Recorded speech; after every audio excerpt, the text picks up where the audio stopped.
Assalamualaikum warahmatullahi wabarakatuh. Alhamdulillahirabbil alamin wa bihi nasta'in wa ala umuri dunya waddin.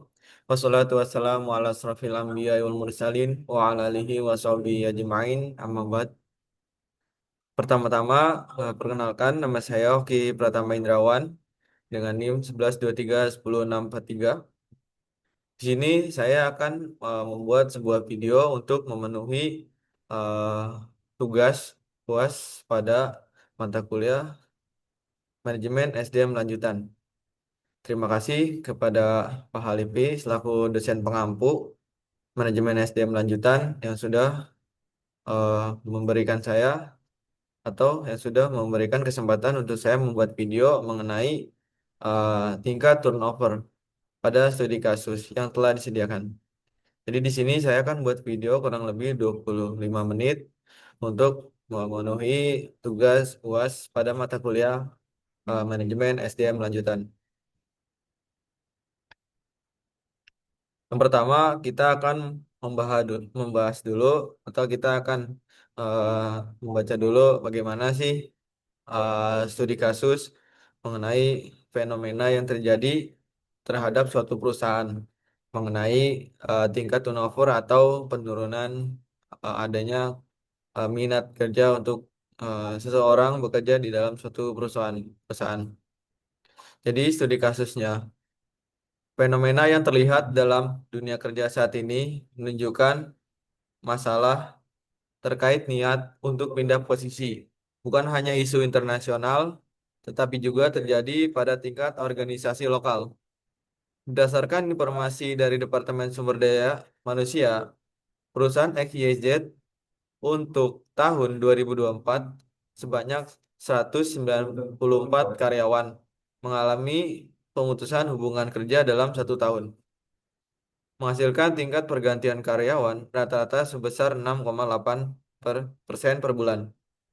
Data yang tersedia mengidentifikasikan fluktuasi jumlah karyawan setiap bulannya, dengan angka pergantian tercatat pada bulan Mei 8% dan Oktober 7,6%. Sementara angka terendah terjadi di bulan Februari dan Agustus 6%. Lalu, PT XYZ mengevaluasi kinerja karyawan melalui pencapaian target produksi yang harian dan evaluasi Key Performance Indicator atau KPI. Target produksi untuk setiap lini produksi adalah 450 unit per hari. Tetapi data internal menunjukkan bahwa produksi rata-rata hanya 420 sampai dengan 440 unit per hari. Jadi beberapa ruang kerja, ini juga salah satu kasusnya, beberapa ruang kerja belum dilengkapi pencahayaan yang memadai. Bahkan pada area pengecekan hasil produksi tidak tersedia lampu dengan intensitas terang yang seharusnya mendukung ketelitian kerja, suhu ruangan yang panas, dan sirkulasi udara yang kurang baik semakin memperburuk kenyamanan. Sementara fasilitas seperti kipas angin maupun pendingin udara atau AC jarang ditemukan di ruang kerja. Selain itu, tingkat kebisingan dari mesin produksi yang cukup tinggi tidak diimbangi dengan penyediaan alat pelindung atau APD, alat pelindung tinggal bagi karyawan, sehingga berpotensi menimbulkan gangguan kesehatan dan menurunkan konsentrasi kerja. Permasalahan ini diperparah oleh penataan fasilitas yang belum optimal serta keterbatasan ruang istirahat yang layak. Selanjutnya, kasusnya komunikasi internal yang kurang baik diperlukan untuk mengimbangi kinerja yang baik. Hasil survei awal terhadap beberapa staf menunjukkan bahwa pimpinan biasanya memberikan instruksi yang jelas kepada mereka dan bahwa pegawai juga dapat dengan mudah memberikan kritik dan saran kepada mereka. Komunikasi antar pegawai juga cukup akrab dan pimpinan aktif memberikan umpan balik terhadap kinerja karyawan. Namun, temuan awal menunjukkan bahwa kesalahpahaman informasi masih sering terjadi di tempat kerja yang dapat menyebabkan salah komunikasi dan menghambat pelaksanaan tugas pelayanan publik. Selanjutnya, Budaya organisasi merupakan suatu sistem yang kompleks yang terjadi atas keyakinan bersama. Asumsi dasarnya, prinsip-prinsip yang dijadikan pedoman, serta simbol-simbol tertentu yang berkembang dalam lingkungan organisasi. Dengan membentuk budaya organisasi yang positif, karyawan akan lebih termotivasi untuk memastikan efektivitas kerja yang berorientasi pada realisasi visi serta misi perusahaan. Menurut Al Kawiyu dan Putra 2023. Sementara itu, menurut RD 2022, budaya organisasi adalah sebuah konstruk yang mencakup sekumpulan prinsip, kepercayaan, serta pola tindakan secara kolektif, membentuk jati diri mendasar suatu organisasi, sekaligus berperan dalam mengarahkan sikap serta perilaku para anggotanya di lingkungan kerja. Nah, dari sisi ketepatan waktu, tercatat bahwa 85,71% karyawan tidak memiliki menit keterlambatan atau pulang cepat. Sementara 14,29% karyawan masih menunjukkan pelanggaran waktu, seperti terlambat atau pulang lebih cepat. Secara keseluruhan, data persentase ini menggambarkan bahwa kinerja karyawan dalam hal kehadiran masuk sangat baik dan ketepatan waktu berada pada kategori baik. Namun, masih terdapat kelemahan signifikan pada aspek kedisiplinan. Melakukan absensi pulang sehingga diperlukan evaluasi lebih lanjut, serta pembinaan terhadap karyawan yang memiliki catatan absensi kurang lengkap. Nah, lalu bagaimana tanggapan kita atas beberapa kasus yang ada di yang sudah kita paparkan tadi? Jadi, kita lihat turnover. Menurut Matrix and Jackson tahun 2011, turnover adalah proses di mana karyawan meninggalkan organisasi dan harus digantikan oleh karyawan baru. Jadi, dari beberapa kasus yang tadi yang sudah kita pahami dan sudah kita baca, ada beberapa kasus-kasus penurunan kinerja karyawan yang menyebabkan karyawan itu meninggalkan organisasi tersebut. Yang pertama pasti ada rasa kurang kenyamanan di dalam perusahaan yang membuat mereka untuk segera mencari pekerjaan yang baru. Nah, jadi fenomena tingginya niat pindah kerja atau turnover merupakan salah satu isu strategis dalam dunia kerja modern. Perusahaan ini tidak hanya terjadi pada perusahaan multinasional atau skala global, tapi juga semakin nyata di tingkat organisasi lokal, termasuk PT yang KIZ tadi yang sudah kita baca studi kasusnya. Jadi, berdasarkan data Departemen Sumber Daya Manusia PT KIZ tahun 2024 tadi, tercatat sebanyak 194 karyawan mengalami pemutusan hubungan kerja dalam kurun waktu 1 tahun dengan tingkat turnover rata-rata mencapai 6,8% per bulan. Angka ini tergolong cukup tinggi jika dibandingkan dengan standar ideal tingkat pergantian karyawan yang umumnya berada di bawah 5% per bulan untuk perusahaan yang stabil. Fluktuasi turnover yang setiap bulan terjadi dengan puncak tertinggi pada bulan Mei sebesar 8% dan bulan Oktober sebesar 7,6%. Mengidentifikasikan adanya masalah struktural dan manajerial yang belum terselesaikan secara optimal. Sementara itu, tingkat terendah yang terjadi pada bulan Februari dan Agustus tetap berada pada angka 6%, yang menunjukkan bahwa permasalahan ini bersifat sistematik dan bukan terjadi insidental. Jadi insidental itu bukan terjadi semata-mata karena sendiri. Jadi ini sudah terjadi dan terus berulang kali.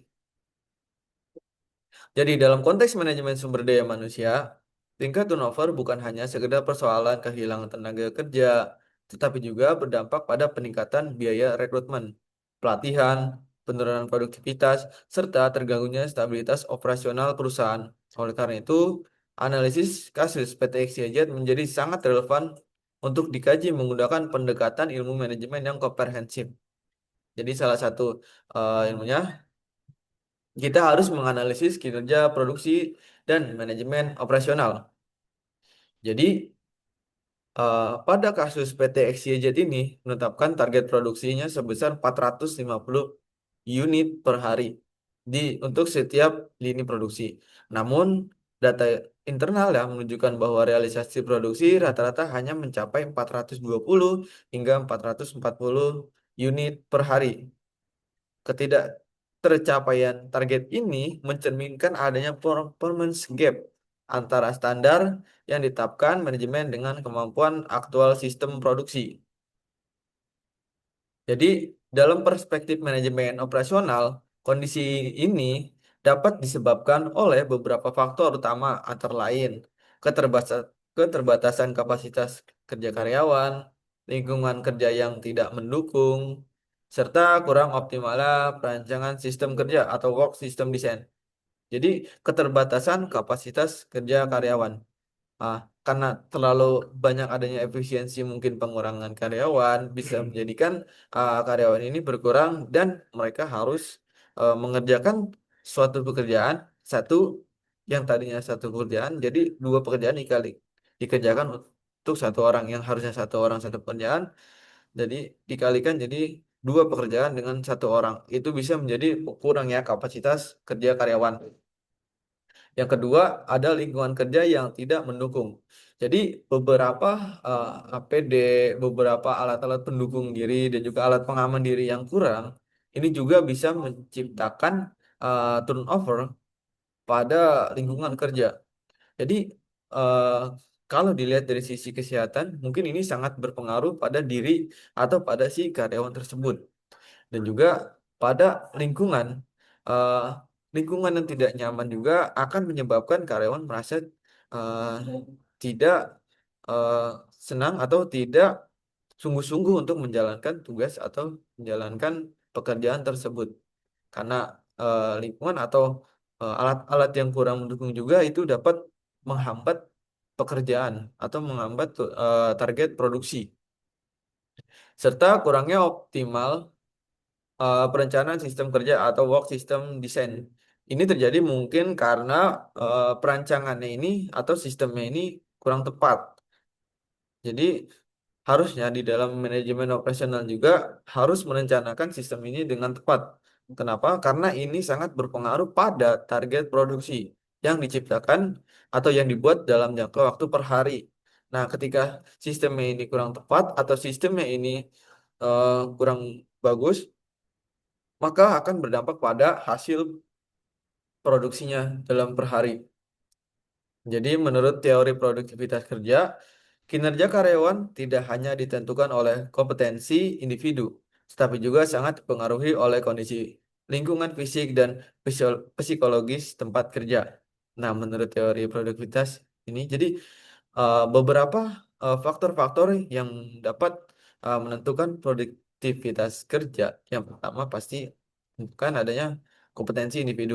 Kompetensi individu juga ini sangat berpengaruh pada eh, manajemen atau pada orangnya atau orang yang bekerja.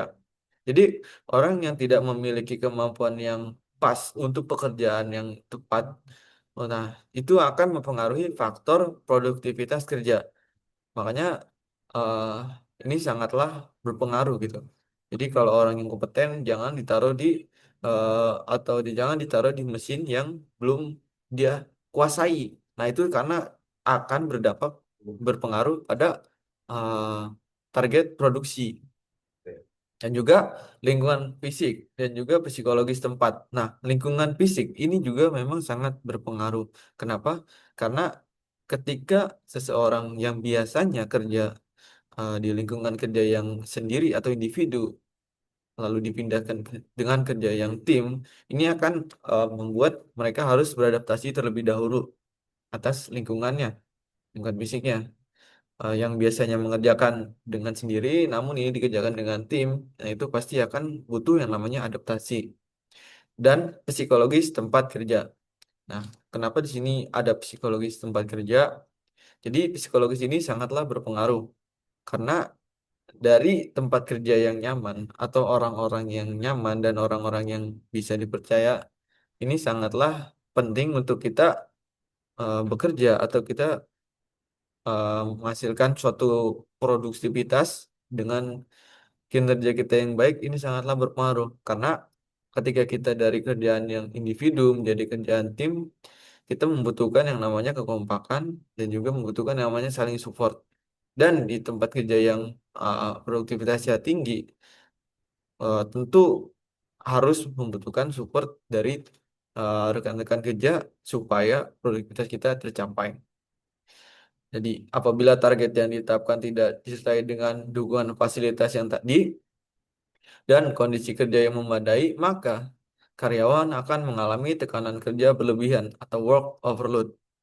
Tekanan ini dalam jangka panjang dapat menurunkan motivasi dan meningkatkan kelelahan kerja, burnout, dan pada akhirnya mendorong munculnya niat untuk keluar dari perusahaan.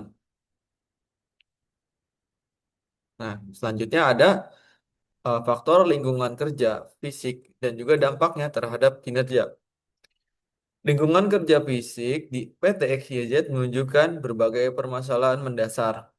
Beberapa ruang kerja belum dilengkapi pencahayaan yang memadai, bahkan pada area pengecekan hasil produksi yang seharusnya membutuhkan tingkat ketelitian tinggi. Menurut prinsip ergonomi dan keselamatan kerja, pencahayaan yang buruk dapat meningkatkan risiko kesalahan kerja, kelelahan mata, serta menurunkan kualitas hasil produksi. Jadi, selain itu, suhu ruangan yang panas dan sirkulasi udara yang kurang baik memperburuk kenyamanan kerja. Tidak tersedianya kipas angin maupun pendingin udara menunjukkan bahwa perusahaan belum sepenuhnya menentukan atau menerapkan standar lingkungan kerja yang layak. Berdasarkan teori human relations, kenyamanan fisik merupakan kebutuhan dasar yang harus dipenuhi sebelum karyawan dapat mencapai kinerja yang optimal. Jadi, tingkat kebisingan mesin produksi yang tinggi tanpa penyediaan alat pelindung telinga juga berpotensi menimbulkan gangguan kesehatan dan menurunkan konsentrasi kerja. Dalam jangka panjang, kondisi ini dapat menyebabkan stres kerja, penurunan kepuasan kerja, serta meningkatkan absensi dan turnover retention. Jadi inilah lingkungan kerja. Lingkungan kerja ini memang sangat berpengaruh pada produktivitas kerja atau pada kenyamanan kerja juga. Jadi kalau eh, pencahayaan yang kurang baik atau pencahayaan yang kurang tepat, ini akan menurunkan tingkat ketelitian. Kenapa akan menurunkan tingkat ketelitian?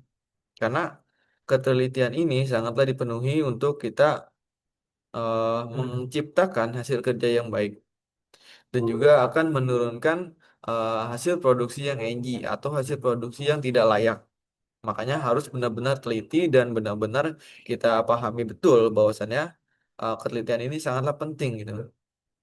Ini penting untuk pada eh, hasil kerja kita.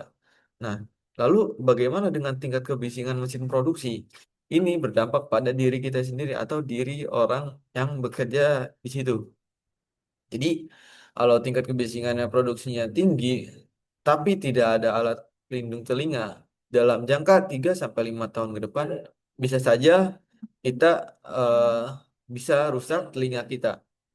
Dan juga ini salah satu contoh yang bisa eh, meningkatkan turnover pada si karyawan tersebut. Jadi bisa dia bisa melihat jangka panjangnya tidak hanya untuk hari ini ataupun besok, tapi jangka 3 sampai 5 tahun ke depan itu pasti akan berpengaruh pada diri si pekerja itu tersebut. Nah, selanjutnya komunikasi organisasi dan dinamika hubungan kerja. Dari sisi komunikasi internal, PT XYZ menunjukkan kondisi yang relatif baik. Hasil survei awal mengidentifikasikan bahwa pimpinan mampu melibatkan intrusi yang jelas, terbuka terhadap kritik dan saran, serta aktif memberikan umpan balik kepada karyawan. Hubungan antar pegawai juga tergolong akrab dan kooperatif. Nah, jadi komunikasi ini sangatlah penting, ya, di mana eh, ketika komunikasinya baik, arahannya jelas, maka karyawan akan merasa lebih dihargai. Namun demikian, masih sering terjadi kesalahpahaman informasi yang menghambat pelaksanaan tugas. Dalam teori komunikasi organisasi, kondisi ini menunjukkan adanya hambatan komunikasi atau communication barriers, baik berupa perbedaan persepsi, kurangnya kejelasan pesan, maupun ketidakefektifan saluran komunikasi. Kesalahpahaman yang berulang dapat memicu konflik kerja, menurunkan kepercayaan antar individu, serta berdampak pada kualitas pelayanan dan kinerja operasional. Oleh karena itu, komunikasi yang baik tidak cukup hanya bersifat terbuka, tetapi juga harus terstruktur dan terdokumentasi yang didukung oleh sistem komunikasi formal yang jelas. Jadi, saya ambil contoh untuk pada eh, bagian atau line up di warehouse atau di gudang. Jadi, pimpinan ini tidak saja memberikan arahan untuk mengkomunikasikan, bahwasanya eh, nanti untuk mempersiapkan barang ini nih. Tetapi pimpinan juga harus membuat daftar checklist untuk barang tersebut yang untuk kita akan siapkan untuk dimuat pada pengiriman pengiriman yang sudah dituju. Jadi ilustrasinya tuh eh, membuat checklist. Nah, ini adalah suatu kejelasan atau hal untuk mempermudah pekerjaan si karyawan. Contohnya di dalam warehouse. Jadi nantinya ketidak adanya salah pahaman itu bisa diminimalisir. Mungkin ada salahnya mungkin karena di pengurangan barang itu aja. Kesalahannya biasanya di hasil akhir biasanya. Tapi kalau kita sudah membuat daftar checklistnya, kita sudah membuat daftar tabelnya atau daftar daftar untuk kita mengambil barang tersebut, pasti kita akan terstruktur dan itu akan mempermudah pekerjaan kita. Nah, ini bisa mengurangi eh, atau ini bisa juga menurunkan tingkat turnover dengan melakukan komunikasi organisasi yang baik dan terstruktur. Nah, selanjutnya. Ada budaya organisasi sebagai faktor penentu retensi karyawan.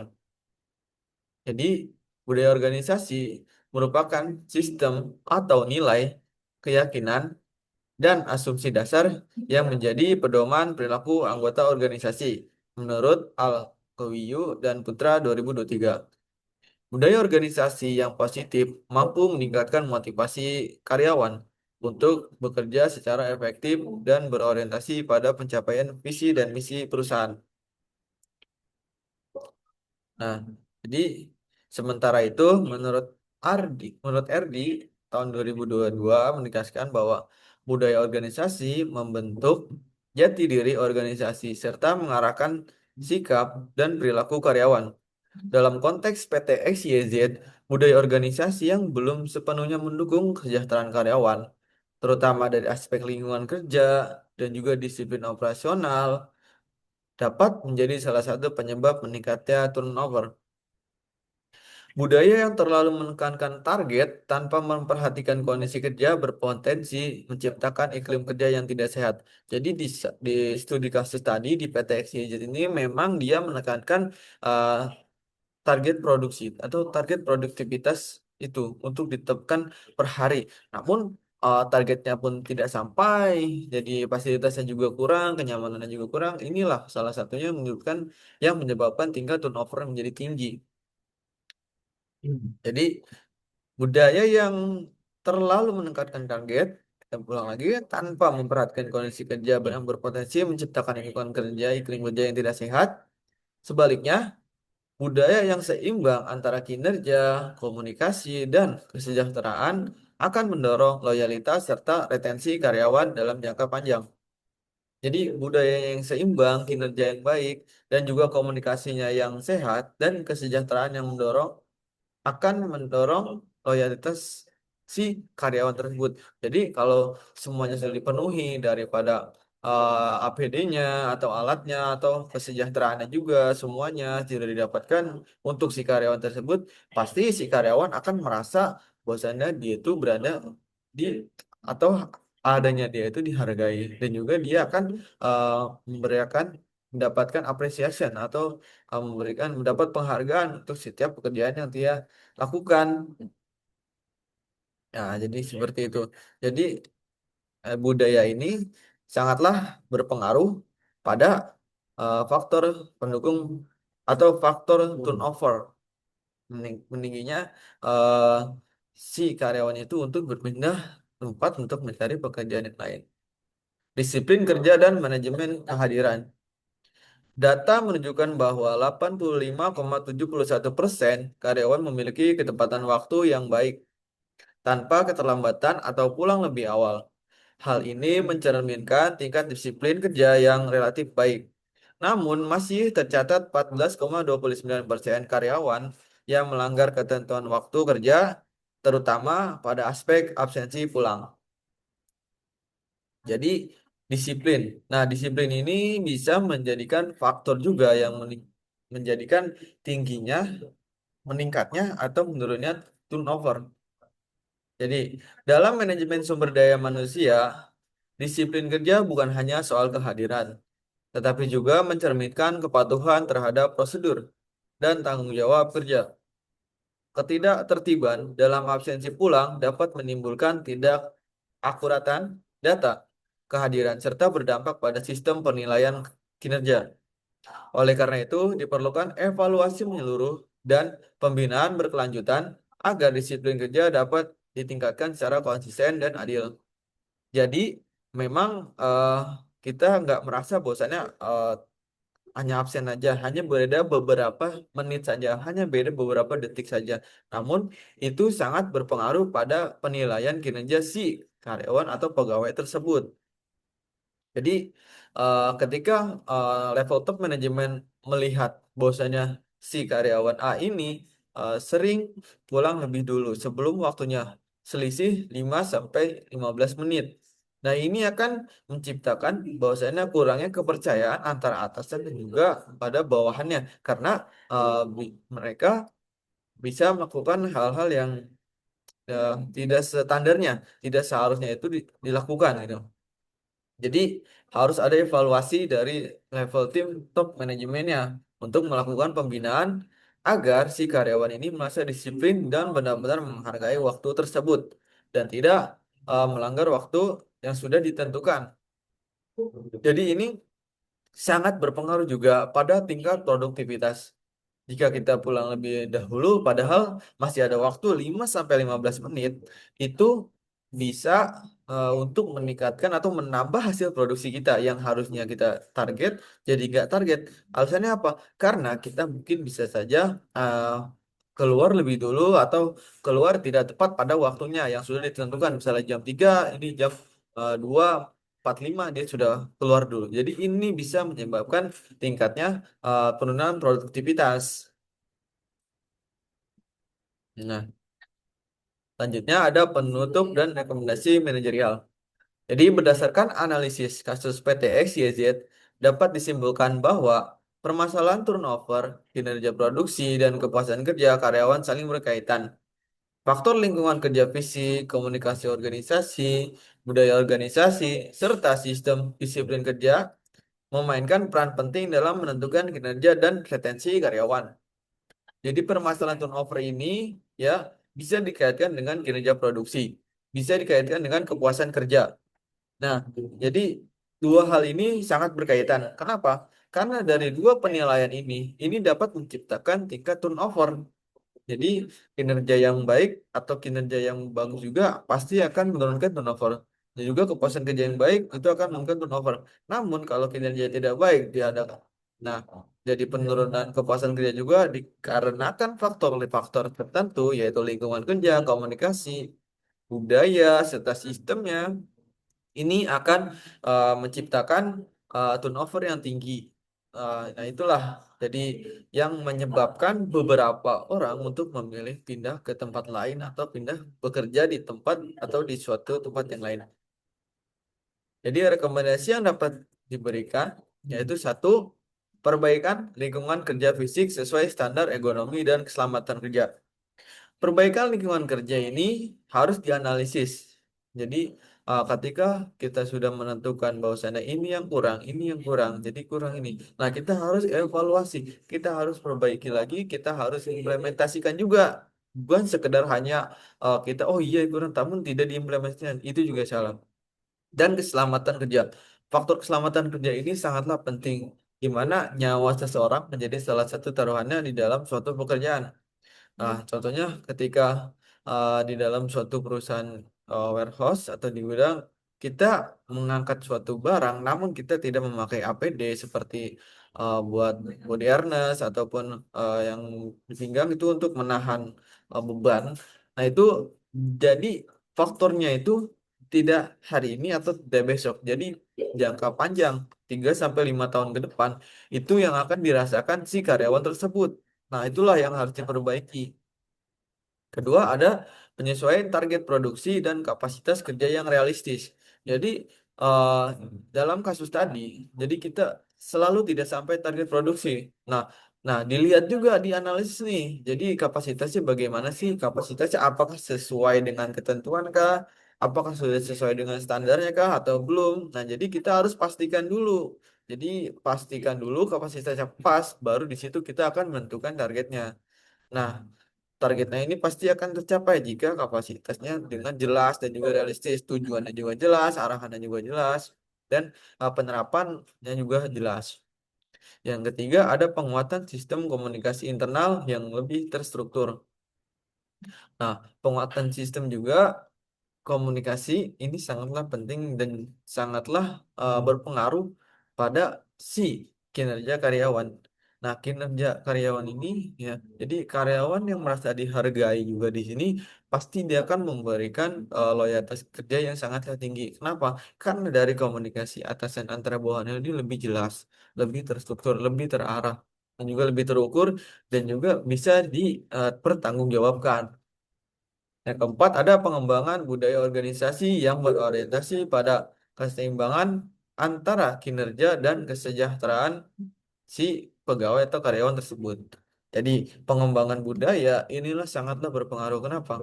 Karena dari faktor budayanya juga kita bisa menciptakan budaya yang baik dan bisa kita realisasikan juga di keluarga kita, di rumah kita. Namun kalau kita menciptakan budaya yang buruk, nah, kita ngambil budaya dari luar yang buruk, kita taruh di suatu perusahaan kita, ini akan menciptakan budaya yang kurang baik. Jadi, budaya juga sangatlah berorientasi pada kinerja dan kesejahteraan. Nah, kenapa sangat berpengaruh pada kinerja? Jadi, budaya yang pas dan fasilitas yang lengkap yang memadai dan dukungan dari budaya organisasi juga sangatlah berpengaruh pada kinerja. Karena pasti si karyawan akan merasa lebih dihargai, akan mendapatkan sering mendapatkan apresiasi, ya kan, mendapatkan suatu penghargaan. Karena apa? Karena dari budaya ini. Jadi salah satu contohnya ada budaya Zen, ada budaya I care, dan juga dan lain-lainnya banyak.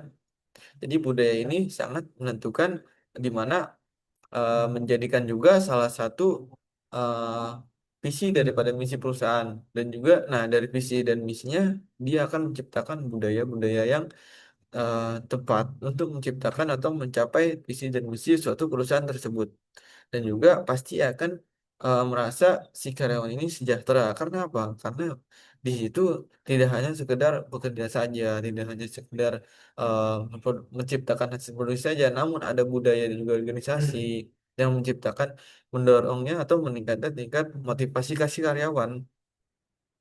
Yang kelima, ada pembinaan disiplin kerja secara konsisten dan berkeadilan. Jadi, pembinaan disiplin kerja yang konsisten dan berkeadilan ini harus kita terapkan. Yang dimana ketika orang atau pegawai yang disiplin ini sangatlah eh, bagus budayanya. Nah, ketika mereka bagus budayanya dan ketika nanti ada orang baru dan dia mengajarkan contoh kedisiplinan yang tepat, pasti yang baru juga akan mengikuti dan pasti akan konsisten. Dan ketika si karyawan sudah melakukan ini dengan eh, terus-terus atau continue, ini dapat menciptakan disiplin kerja yang tinggi dan berkeadilan, tidak membanding-bandingkan nih antara atasan dan juga bawahan. Terkadang di beberapa perusahaan membandingkan antara si atasan dan juga bawahan. Kalau atasan boleh duluan, tapi kalau yang bawah tidak boleh harus tepat waktu. Nah, ini tidak boleh nih. Ini harus dibandingkan, ini harus disamaratakan. Jadi kalau jam 8 jam 8, jam 4 jam 4 itu harus tepat dan harus eh, konsisten untuk waktunya, karena ini dapat bisa meningkatkan kinerja karyawan yang baik, ya kan, dapat menciptakan suatu pembinaan atau menciptakan kinerja karyawan yang dapat meningkatkan produktivitas kerja yang tinggi. Nah, mungkin ini saja eh, yang dapat saya sampaikan dalam video tersebut untuk memenuhi tugas UAS Manajemen SDM Lanjutan dari kasus PT XYZ tadi. Kesimpulannya, bahwasannya tingkat turnover atau keinginan karyawan untuk pindah ini sangatlah bergantung pada faktor-faktor penentu tadi. Jadi, ketika kita harusnya sebagai top manajemen, kita harus bisa menganalisis juga, menganalisis situasi bagaimana agar kita untuk efisiensi eh, seperti efisiensi data keuangannya. Karena ketika kita merekrut orang baru itu pasti akan mengeluarkan biaya lagi. Jadi harus menerapkan yang namanya tadi yang sudah kita jelaskan tentang kinerja dan juga kepuasan kerja untuk karyawan itu lebih ditingkatkan lagi. Mungkin itu saja yang dapat saya sampaikan. Kurang dan lebihnya saya mohon maaf. Billahi taufiq wal hidayah. Assalamualaikum warahmatullahi wabarakatuh.